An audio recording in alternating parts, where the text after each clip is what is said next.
a series on the fact that we are made to belong, which is part of a broader idea that God has created us to live in life-giving relationships, life-giving community. Not just community, but life-giving community where over time there's iron sharpening iron and we bring out the best in each other. And so we've been looking at a couple of practices or principles that are going to help us, because it's not going to happen by accident, that are going to help us in our journey of trying to actually find, discover, discern, and develop life-giving relationships. So 2 weeks ago, we took a look at how it needs to actually be a priority. So it's not going to happen by accident.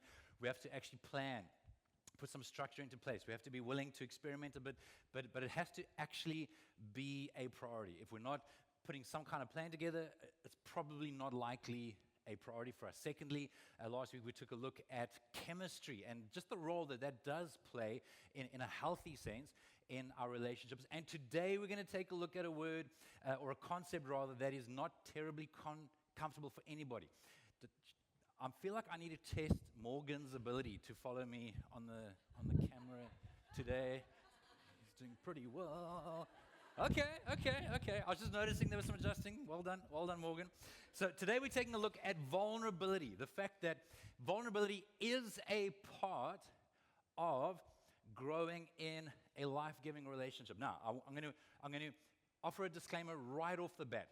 For many of us, the concept of vulnerability is uncomfortable, and for good reason. I'll explain a little bit more about that in a few moments. You're not alone. You're not crazy. In fact, I would argue that if you're comfortable with vulnerability, there's a good chance you're not being vulnerable. Vulnerability by nature, by definition, is uncomfortable. It's risky. It means that someone has the potential to mishandle something that's sensitive and value to you. So it's not meant to be comfortable, but it is a gift from God in the right context, in the right relationship. So we do live in a world of extremes. On the one side, you've got people that maybe for different reasons, some of them not healthy, to be honest, but for some reasons are willing to gush everything to anyone, and maybe even right off the bat, like right at the very beginning. And then you've got the other extreme where nobody's willing to share anything of substance with anybody because of other different fears, etc. And so our challenge is to find our place in the continuum with the right people, which is a journey. It takes time. It takes risk. It will very likely include a little bit of failure, which is something that none of us want, right? None of us want to risk being a little bit vulnerable and actually have someone mistreat that and break that trust or gossip about us.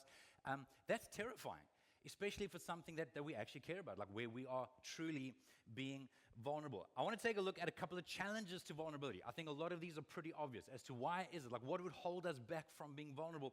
And the first is personal pain or trauma, so where there have been disappointments in the past. So maybe you did share something with someone, and in fact, maybe it wasn't even that sensitive, but the fact that they couldn't even treat something not that sensitive with just even a little bit of sensitivity and judged you for it or shared it with somebody inappropriately, that can cause real pain. And then there are other cases where you've shared something truly vulnerable, incredibly sensitive. You've opened yourself up, giving that person the ability to hurt you if they don't hold that in the right way, and maybe they've broken your trust. Maybe they have mishandled it. In some cases, maybe they've even weaponized it. That is valid disappointment, pain, and in some cases, even trauma. There is no question in my mind that there are lots of people that are more open to God than to His people because of the extent to which they've been disappointed by His people. And so that's real. I'm just saying, you're not alone. You're not even necessarily in the minority if you've experienced that. And so that causes you to live a very guarded and sometimes hardened life. Another challenge would be our personality. Maybe you naturally are a problem solver, you're a go-getter, you're independent, and a lot of that is really, really healthy. But the idea of allowing yourself to accept that maybe you need somebody, maybe you need a bit of external perspective, maybe there are some things that you can't see from a different perspective. It regularly encourages me that some of the world's strongest leaders, most effective leaders, most powerful leaders will often have coaches. They'll have people that they talk to, that they share their frustrations or their weaknesses with, or because they're constantly looking to be sharper still. And so it doesn't make you weak, it makes you wise to look for appropriate support and perspective. But that does assume trust. And again, if your trust has been broken, that can be very, very hard to risk again. Another challenge would be family background. Maybe vulnerability was never modeled for you, or maybe it was modeled very healthily. And to be modeled in a family context doesn't mean that your parents were sharing all their darkest, dirtiest secrets with you. That'd be very unwise. But maybe you grew up seeing how your vulnerability is treated. How maybe there were moments where you recognized that your parents or guardians were dealing with something vulnerable between them, and how they handled that. Or maybe even just knowing that your parent had a friend or friends that they could be real with and be honest with. So if I look at our daughters, they wouldn't know everything that's ever gone on in my life, but they know that I have people that I would be completely vulnerable with. That if I'm wrestling over something, that there's a confidence that I would have people that I've built trust with over years that I would talk to. So it's modeled. But in many cases, I don't think that we've seen that model. And then there's even the cultural background. Particularly if you come from what I would call an older culture, a more ancient culture, like African, Asian, in some cases even South American, where it's far less about me and it's more about we. And so culturally, there's this sense that if I acknowledge any kind of weakness, I'm going to bring shame on my whole family or my whole tribe, my whole village, my people. In fact, interestingly, I was reading a story the other day about how there was a season in Korean, I think South Korean Airlines or Korea Air, where at one point, a few years ago, it had the highest accident rate in the world. And when they investigated and came down to it, they found that part of the reason for this was because people were very hesitant to be honest about gaps and problems and weaknesses because they didn't want to bring shame on one another. And so cultural background can play a really, really big role. Another very obvious one would be our pace of life. Just the fact that we might live so fast, so distracted that we skim from event to event, relationship to relationship. And so we're not even reflecting ourselves by ourselves, let alone being willing to do that with somebody else. And then the next might surprise some of you, but dismissive, I should have put this in inverted commas, spiritual talk can actually be an obstacle to vulnerability. When everything about your default, and again, this might be depending on how you've grown up or what church background you've come from. Hopefully it's not your experience in this church, and if it is, we will try and get rid of that. But this idea that I'm too blessed to stress. And no, I'm not sick, I'm just waiting for the healing and the victory. Or no, I'm not down, I'm not discouraged. I'm like God, Jesus died on the cross, he paid for everything, it's all going to be okay. Now what's scary is that there are truths in these things. But it's not the whole truth. The whole truth is I've got flu and I believe that God can heal me, but I also believe he's given me stuff that I can take and do, and so I'm going to ask him and I'm going to do what I can. Or right now I'm really concerned about a friend or a family member. I believe that God is absolutely kind, absolutely good. He loves them more than I ever could. And I think that if I'm asking him to reach out to them and to soften their hearts and to open his eyes, I believe that he can do it. But I am feeling a level of stress as to whether or not they are going to respond to God, because so far they're not responding to God, and I know what the trajectory is, and I'm burdened for the choices that they're making. You're allowed to be burdened and to trust in God's faithfulness. You're allowed to be sick and believe that God is a healer. You're allowed to know that God is able to do anything, but yet be struggling with some personal pain.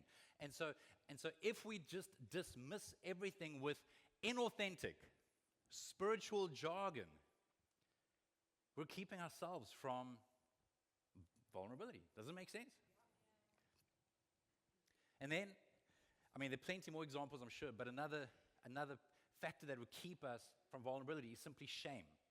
And the reason, and in fact, this would probably be the biggest, is the fear of being shamed. And the difference between shame and appropriate, healthy, there is healthy guilt and maybe even healthy embarrassment. Like there's certain things that, it's reasonable to be embarrassed by that or to feel appropriate guilt if I've done something wrong and I'm responsible for that. But the difference is that embarrassment or guilt is about something that I've done, whereas shame is about who I am.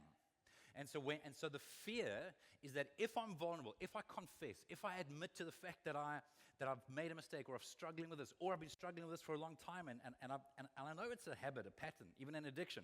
The fear is that that's all the person will see that I am.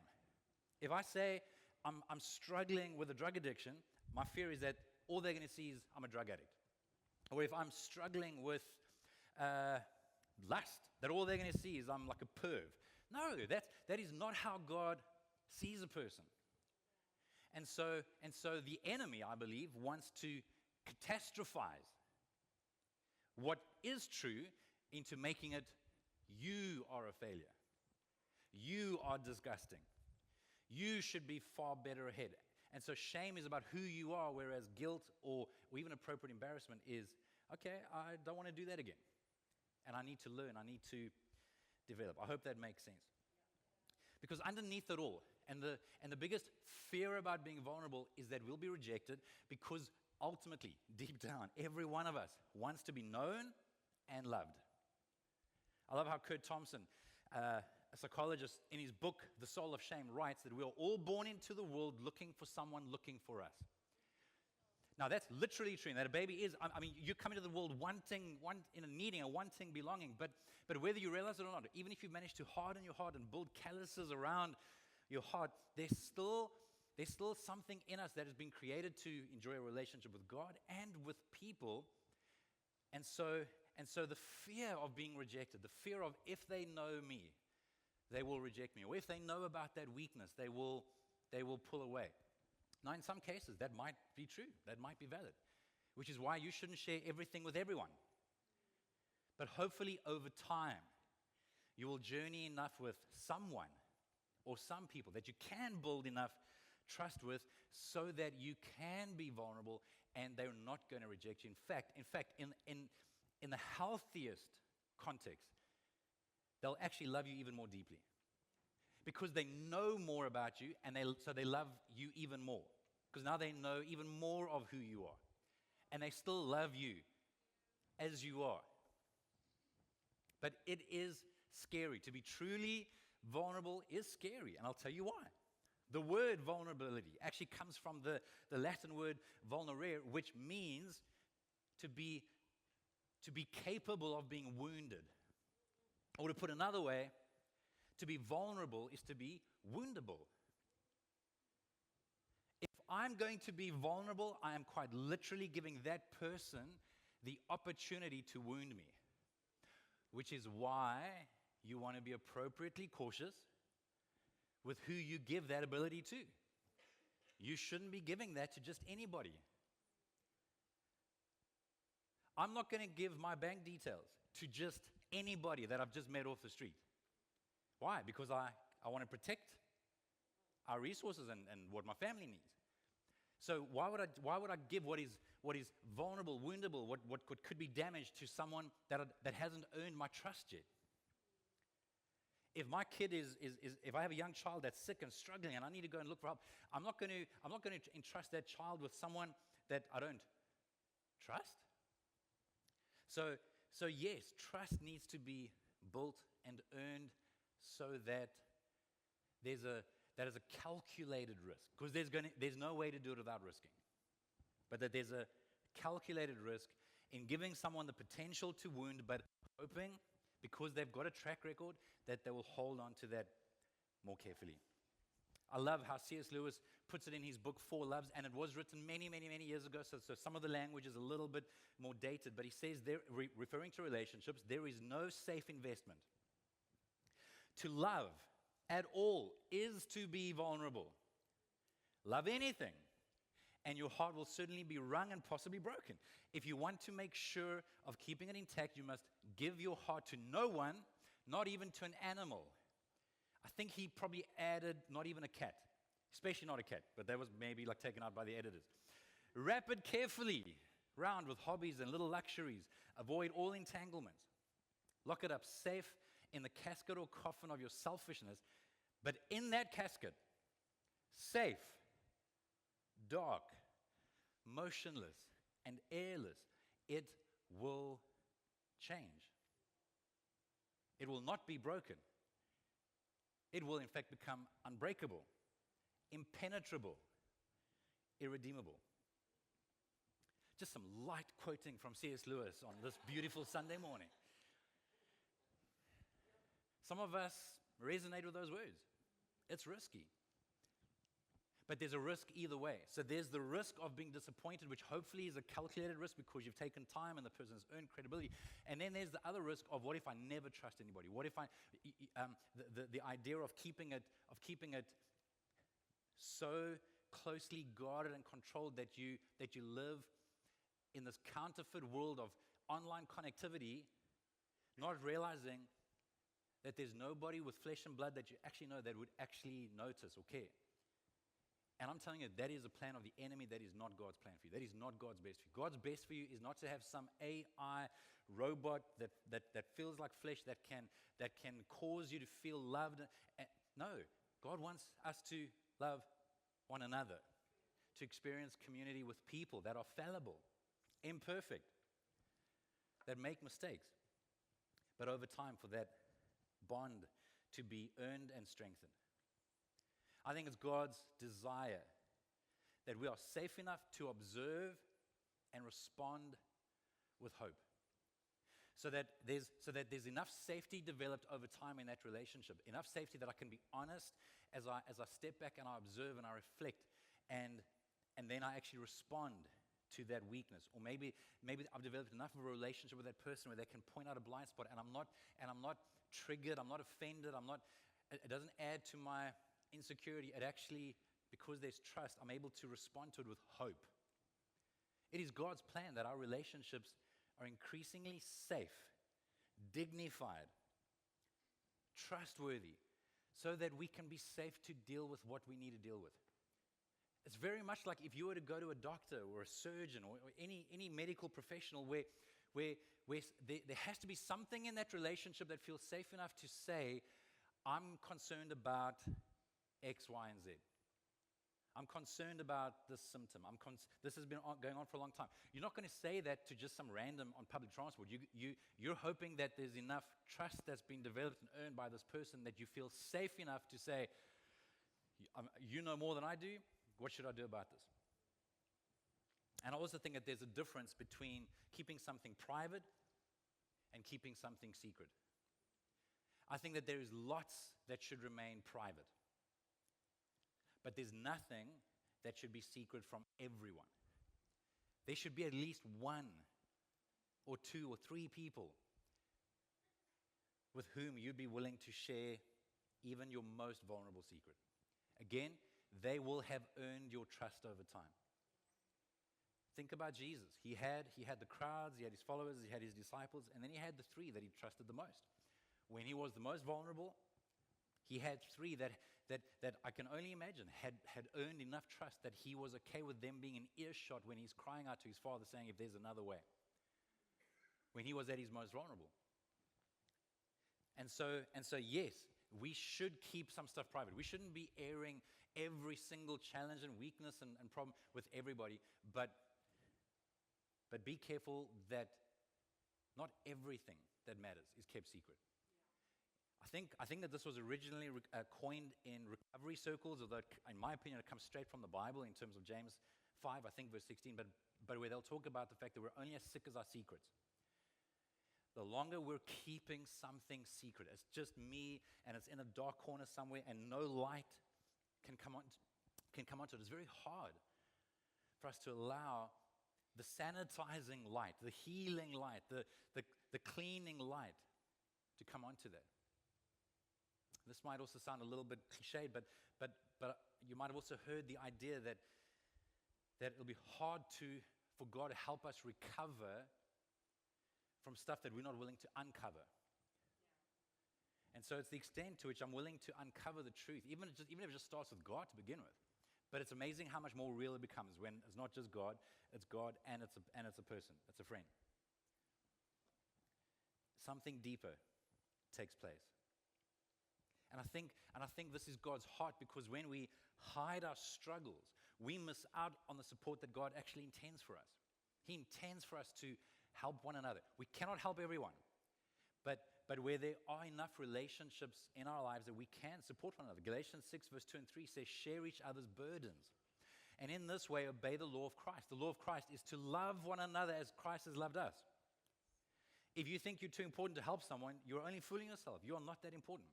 But I do want to point out that that word in that sentence, burdens, is actually referring in its original context to a load that is larger than what that person can carry. That's different to the word used in verse 5, where it says take responsibility for your own work, where that's referring to the load that you should carry, that you can carry. It's a man-sized load that you're responsible for. And the problems come in when someone wants us to help them carry the load that they should be carrying, and where they're not willing to have someone help them carry the load that they cannot carry by themselves alone. But we should have someone, we should have people that over time we've developed enough trust, enough relationship with, enough of like a mutually beneficial relationship that when we need someone to help carry that extra man-sized load, we have someone that can do that. I'm often reminded of this passage in Romans 12 verse 15 where it says, rejoice with those who rejoice, mourn with those who mourn. I think that's a healthy description of a healthy friendship when I can celebrate God's kindness to you and goodness to you and your successes with you, and I can grieve with you when you're enduring pain and suffering and mystery and disappointment. I'm not going to deny the pain when I'm celebrating what is worth rejoicing over with you, and I'm not going to deny what's worthy of rejoicing when I'm able to empathize with and hold the pain that you're holding and that you need to grieve over. So, 3 very quick principles. Number 1, building trust takes time. I wish it didn't. I wish people could guarantee their trustworthiness by just quickly filling out an online assessment, a Google form. Okay, boom, this person is trustworthy. No, it takes time. It takes trial and error. It takes getting to know one another. It takes persevering through the superficial and just the fun, which is also good, by the way. It can't all be serious and intense, but it takes time. Dr. Jeffrey Hall from the University of Kansas conducted some research trying to identify how much time it took for people to move from acquaintance to friend and from friend to really close friend. And they discovered in their research, according to their research, that it would take about 50 hours, 50 hours, to move from being an acquaintance to a friend. And so in some cases, that happens pretty quickly because maybe you're working very closely together, 6-8 hours a day. Maybe you're at school together for multiple classes and you're constantly talking, probably more than you should in class. Or maybe you've gone on a trip together, and so there's a lot of time spent together. But if you're only ever connecting with someone for 1 hour every few weeks or once a month, don't be surprised that it takes you a few years to even just begin to feel like, I think this is more than an acquaintance. I think we could be friends. But in order for that friend to become a really close friend, he says it takes about 200 hours. Which is why, again, in your average context, it can take so long or just frankly never happen that someone moves from being a friend to actually becoming a close friend, because it takes time. So that means that even if so probably the most intentional space in our church from a structured point of view that would facilitate that connection. Let's say you even go to a life group and yours is like a really intense life group. So you're like together 2 hours a week, every week. It'll take you, in fact, if you take school holidays and stuff into account, it's going to take you about half a year to go from being an acquaintance to being a friend. And then again, at that rate, it's going to probably take you, if you don't miss a week and you don't take off during school holidays, it could take you 2 years for that to be. So think about the fact that it takes time. It takes time to move through the layers of only being willing to share facts, to being willing to share a little bit more about how you feel about stuff, to being willing to share what's actually going on, what's actually vulnerable. A second principle would be that building trust takes risks. It is scary. If it's not a little bit scary, there's no risk involved. If there's no risk involved and it's not a little bit scary, you're probably not really tempting being vulnerable. Again, remember, to be vulnerable means I'm woundable. So I'm going to share something with you that if you don't hold it with care, there's a good chance that you're going to hurt me. But it takes risk. I love how Brené Brown in her book Daring Greatly says that vulnerability is the last thing I want you to see in me, but the first thing that I look for in you. So it helps us to risk a little bit when I'm like, okay, you know what? He doesn't just try and project this perfect Superman image, or she doesn't just project this. If you just pray for 3 minutes every day, you're untouchable. Everything will be amazing. What do you mean challenges? Just pray. Okay, that's not going to build any kind of trust in terms of them being willing to show vulnerability. Paul even talks about this in one of the New Testament letters to a bunch of Christians at Thessaloniki. In 1 Thessalonians 2 verse 8, he records, "We loved you so much that we shared with you not only God's good news," in other words, not just information, not just good teaching, not just doctrine, not just theology, but our own lives too. Is there anyone that you share your life with? Is there anyone that you're giving enough time and that you're taking enough tiny little calculated risks that at some point you can look back and say, yeah, I think we've shared our lives. And again, I want to acknowledge that there's a risk. And this is going to sound dramatic, so like we've worked through this, but honestly, I've experienced more relational pain and disappointment and broken trust in the last couple of years than in the rest of my life combined. With people in church and churches and relationships that had been tested and proven over time. In other words, it's not guaranteed. It's not guaranteed. And the temptation then, of course, is to then build a wall, and to guard yourself from ever being hurt again, which I think is what the enemy wants. I don't think that's what God wants. God wants us to forgive. If there's anything that we can learn from it in terms of, did I maybe put a little bit more trust than what was fair to place on this person? Because also it's a human being. People are fickle. People make mistakes. Was I maybe expecting a little bit too much? And maybe I was, maybe I wasn't. But even if you answer all the questions correctly, it's still people. I've disappointed people. I mean, not that I know of, but I'm sure I've disappointed. I'm joking. I mean, there are some people I know that would feel very disappointed by me. And then there'd be others that maybe I don't even know of. So we are humans. We disappoint. But guys, it is God's desire that we don't shrink back from growing in life-giving relationships where we are a friend to one another, not just our feelings, but our future.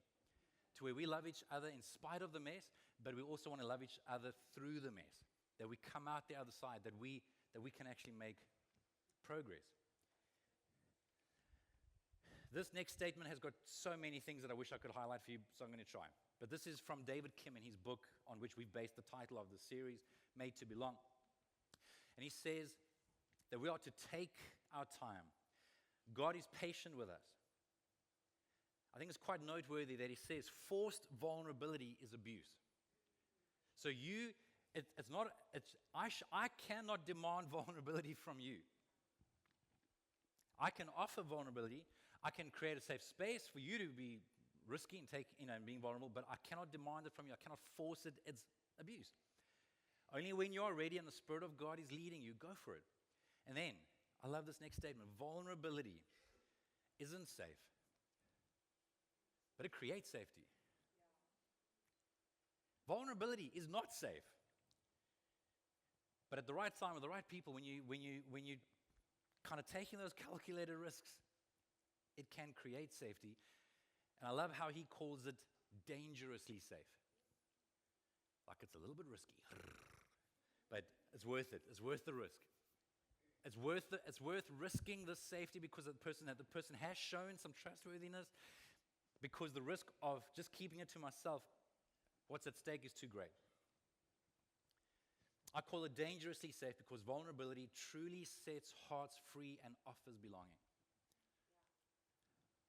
I've said it before, I'll say it again and again and again. I don't know if I'd be serving God, but I definitely would not still be in ministry if over the last 28 years I wasn't committed to vulnerability with people that I trust. And it's risky. But if I held on to everything that I was wrestling over, every insecurity, every bit of sin, every pattern that I'm not happy with, if I kept all of that secret, it would kill me. It would certainly do something dangerous, not dangerously safe, dangerously bad to my heart. It would poison me that I would not be able to, I think, function in the way that God expects me to function as a leader. Now, it's not right for everyone to know all of that, but I've needed, from the youngest age, I've needed to have mature men that I trust, that are more experienced, that are older, that I can risk being vulnerable with. Yeah. And if I hadn't, and if I don't continue, because just to be clear, I don't think that you graduate from vulnerability. Till the day I die, I need to have people in my life that I can be vulnerable with, honest with. And then third, building trust requires being trustworthy. How can I expect you to handle with care something that could wound me if I'm not willing to handle with care something that could wound you? And truth be told, sometimes the reason that we would be so afraid of whether or not the person will break our confidence and gossip about it is because we know that sometimes we've broken people's confidence and gossiped about it. And so we can't take responsibility for someone else's trustworthiness, but we can do everything we can to keep growing in being trustworthy. That we would try to grow in holding that which matters for somebody, that which could wound somebody, that we would keep trying to grow in holding that with care. What a privilege. What a privilege for someone to trust you with something that could hurt them. It is quite literally like giving a scalpel to a surgeon, and that surgeon not holding that scalpel with care. It matters. All right. If you're following along on the YouVersion notes, you might be panicking, thinking, yes, he's got 3 other points to get through. I want to run through these, just quickly. Just growing your vulnerability muscles. In fact, J. Kim in his book gives 8 examples. I want to give you 3 very quick ones. The first is to develop a right view of God. If you want to develop your vulnerability muscle, I think that to the extent that we are more secure in God, we are more reassured in His love, to that extent, we will be willing to trust Him more than the person. So you're taking a calculated risk with the person. They've earned some credibility. They've shown some trustworthiness. They've shown some character, but there's no guarantee. And so actually your trust is in this Father who is trustworthy, who says, I give grace to the humble. And so we need to keep strengthening, allowing God to reassure us of His love for us. Secondly, to practice paying attention. To actually practice paying attention to what we are feeling or experiencing at times. Not every moment of every day. You'll be useless. But from time to time, if you find yourself getting triggered, just to try and process not just that initial layer, but what's beneath that. An example would be, as a first layer, okay, I lied. Okay, that's great, but that's layer 1. Layer 2 might be that I lied because I didn't want to look bad. I really care about my reputation. But beneath all of it, maybe you're scared of losing that relationship, and so you were worried that they would break. That's just an example of going from the surface layer, like we all know that you lied, but why? What's beneath that? So to actually practice paying attention. And then lastly, to practice saying sorry, help, and thanks. That might sound like a very strange set of exercises about vulnerability, but there are people that struggle to say sorry because they feel it makes them look weak. And so to develop your vulnerability muscle, practice saying sorry when you need to. Not to take responsibility for stuff that's not yours, but But if you know you've done something wrong, to say sorry. Or to ask for help when you need it, not just to get mad that someone didn't do it. Sometimes in a church context, we get angry that other Christians aren't more prophetic and able to discern that I need them. But they have no idea because we don't say, I need a bit of help. I need some prayer. Or, listen, I don't even know what I need. I just know that I need something. And then, the third, again, this could be strange. But I am regularly surprised at how many people seem to, I don't know if it doesn't cross their minds or if they feel uncomfortable, but to say thanks. Like, if someone's done something, given something, helped, just say thank you. You see, my voice even went up. Just say thank you. Like, hello, that's just good manners. If that makes you feel vulnerable, you got a lot of work to do.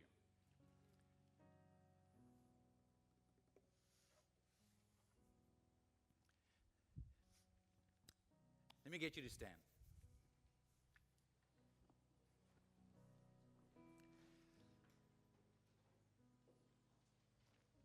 And just before I wrap up, I want to allow those of you that are getting baptized to make your way down the extreme left-hand side of the hall. Someone will be there to direct you and to give you some clothes and to give you directions on how to get ready for the baptism. But coming back to us, my hope and my prayer is, without this being intense and overwhelming, that we would actually capture a vision of God's heart for the kinds of safe, supportive, trustworthy, life-giving relationships that takes time and it's trial and sometimes there's error. Because, by the way, I also think that trust is built when we fail and we own it and we apologize and we try again. No trusting relationship is trustworthy just because you've never ever disagreed over anything or there's never been an offense. In fact, I am increasingly convinced that the strongest, healthiest relationships have experienced failures, and they've dealt with them. They haven't run away. They haven't escaped. You've actually pressed back in. Because if we reject and move away the moment there's a disappointment, that just feeds the narrative that we're not willing to be vulnerable with each other. We can't handle failure, as opposed to, I failed, I let you down, I didn't handle it the way I should have. I'm sorry. Please give me a chance to try and rebuild that trust, depending on how serious it is. And that's not just in personal relationships. We'll even have these conversations with our board and our leaders where we're saying, guys, if we can't disagree, or I don't have a problem with someone responding incorrectly. I care if you're not willing to then restore it. Recognize, I lost my temper there. I think I was being too influenced by X, Y, Z, and own it, and we try again. Like, we can deal with that. We can move on. So I've got to be honest. I think that I am wise to trust a relationship less that has never survived some disappointment. But when you've survived and come through it, you should be able to. There's more evidence for the trustworthiness. But here's what I'm trying to wrap up with. I'm getting distracted. God has a plan, and your spiritual enemy has a plan. God has a picture of what will bring safety, that dangerous safety. What will help you to be okay, being more deeply known and more loved. And the enemy has a plan to do everything to keep you as secret as possible, terrified of people rejecting you. And he wants you to be crippled by shame. And so the only way that I think we are reasonably willing to make progress, reasonably willing to risk, is if our relationship with God is strengthened. If our security in the love of our Father, of the love of His Son Jesus, who died for us while we were still sinners, before we cared, before we asked, before we repented, before we were willing to try anything, if the more we allow the love of God to reassure us, the more willing we are to trust Him that maybe His plan, the vertical and the horizontal plan, is maybe part of His wisdom. The last quote is from Rich Villodas in his book, The Deeply Formed Life. He says that Adam and Eve hid behind a tree, naked and conquered by shame, whereas Jesus hung on a tree, naked and conquered shame. In Jesus, shame doesn't have the last word. Or to put it another way, Satan knows your name but calls you by your shame. Jesus knows your shame but calls you by your name. He cares about you more than your biggest weakness, more than your biggest failure. And he wants us to be growing and providing safety, dangerous safety for people that are willing to grow and willing to